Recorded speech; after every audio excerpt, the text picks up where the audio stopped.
Hi guys, it's Kirsty. In today's video, I'm going to be talking about that big question. How do I tell if my thoughts are OCD or if they're real? But before I go into that, I'd like to ask, please do subscribe by clicking on the subscribe button below in order to stay up to date with new videos as they're released.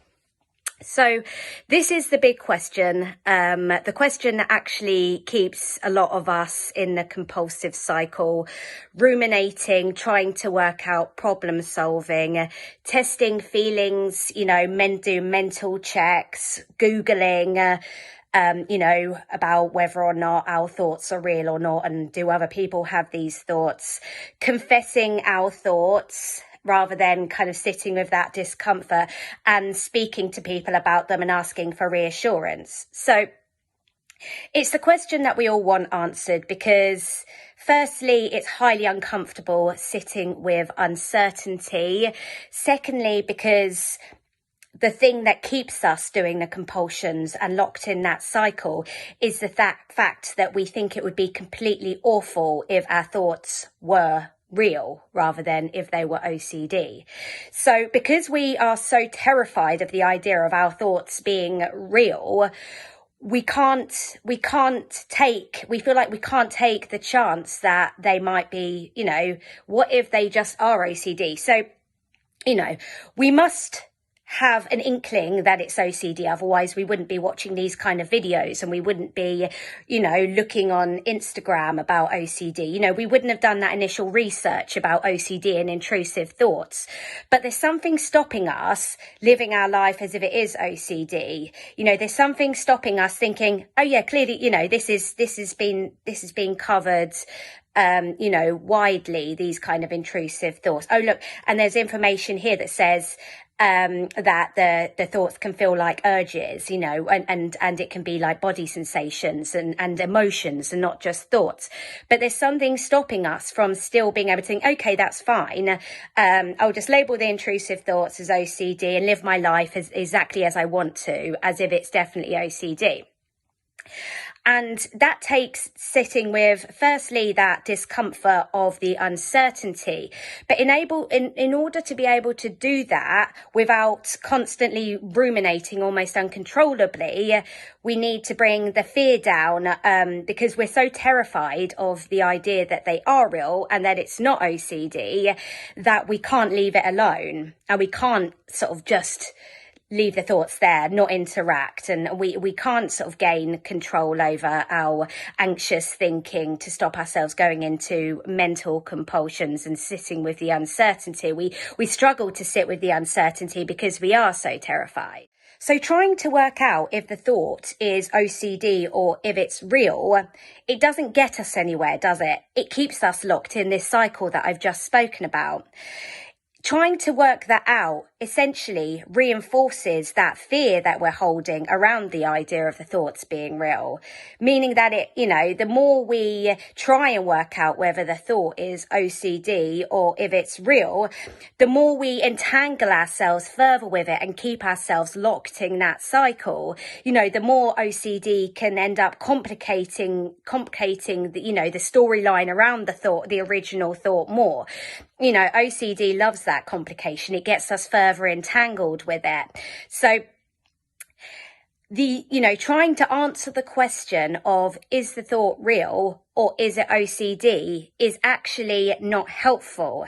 The way to address this question is to work with the uncertainty. I'm going to live my life as if it's OCD. But there's, maybe there's a 1 in a million chance that it's real, but I'm going to live my life on my terms as if it is OCD.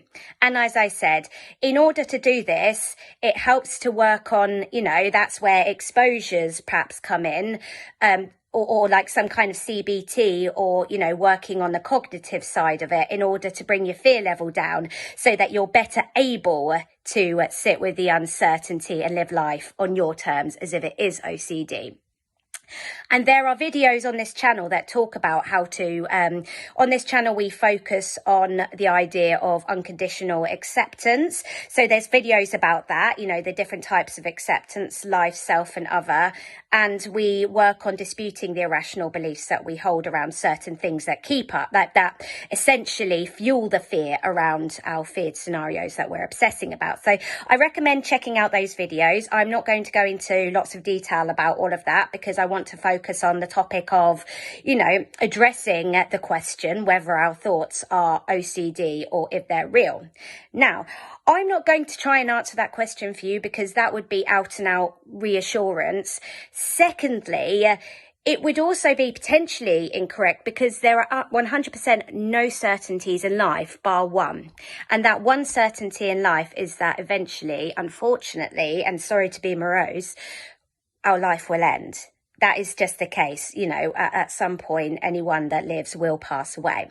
That is the only certainty in life. So I couldn't with certainty tell you that your thoughts are 100% OCD or that my thoughts are 100% OCD. You know, we've all read about thoughts are thoughts and thoughts are thoughts. And, you know, we know that, don't we? But when we're trapped in that OCD fear cycle, thoughts are thoughts means nothing to us, does it? So I want to discuss in this video, and I have been discussing how we address that question. And the way to address that question is by not trying to answer it. It's acting as if it is OCD, and in the meantime, working on bringing your fear down of the feared scenario so that you're better able to tolerate the uncertainty and continue to live life on your terms. As you go along your recovery journey, from time to time, it may be difficult to think, but what if all my thoughts are OCD? Like, do I just, you know, think all of my thoughts are a load of rubbish and all of that? Now here, you could easily get sucked into kind of ruminating over that. So I would recommend try not to get too sucked into that. The way I kind of addressed it on my recovery journey is that there were certain things that I would find myself getting particularly stuck on. You know, there might be certain topics that inspire a greater level of kind of, you know, making me almost feel like I'm zeroing in on those things. And those topics for me were relationships generally in my life, romantic and, you know, friendship, family, etc. Relationships for me, health for me as well could be something. And I would say the topic of anxiety recovery generally. So like my OCD recovery and, you know, ironically, the topic of how do I stop? What is compulsive, what's not, and all of that sort of thing. You know, I've done various videos on this channel where I talk about how fear was a big part of my OCD. You know, and there's other videos by other people on this channel as well about fear, but that was a big one for me. So therefore, for me, when I was having thoughts and questions in my mind about those particular topics, I would think, okay, well, I'm not going to try and go into the details of this to try and decipher is it OCD and pick it apart, because of course we all know where that leads you. So my approach was to, okay, well, let's do our best to not get stuck in that ruminate, go about my day as I had planned to. If I find myself accidentally ruminating about it, you know, I'll try and come out of that, do the whole refocus. But you know, clearly, if I find that uncontrollable, I need to start maybe making sure that I'm doing the right level of disputing of my irrational beliefs. So it might be, you know, whatever cognitive work you're doing, you need to do a bit more of it. But remember, with this type of thing, you don't want to be doing that in the moment, jumping on the thoughts as they come up.